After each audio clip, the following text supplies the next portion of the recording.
Let's go through some problematic areas in my Wind Waker randomizer TAS. This first part's where I'm going to be restarting from, and I didn't get enough speed to reach the door here.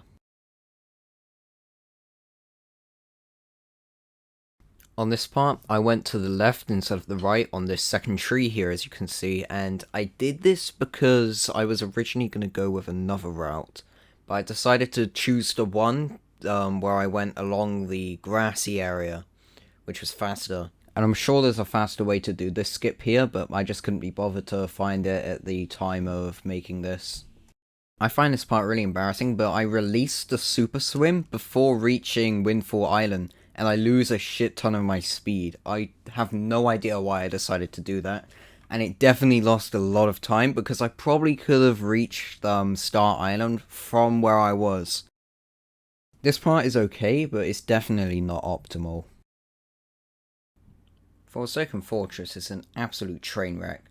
First of all, I decide to make the cannons break this gate here, instead of doing a Wind Waker dive to get to the end faster.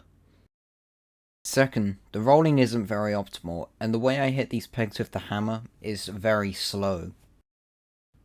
And third, there is definitely a better way of opening this chest.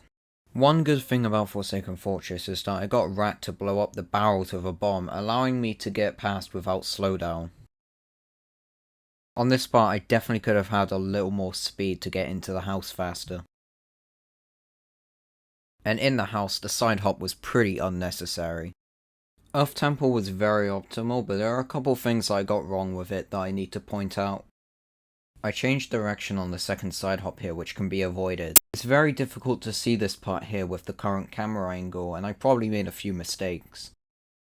The first two side hops here are unnecessary, and on the last side hop, I untargeted too late and I backwalked instead of turning around. On these two doors, the last side hop, I could have just walked towards them and it would have saved a bit more time. I didn't charge this super swim up enough.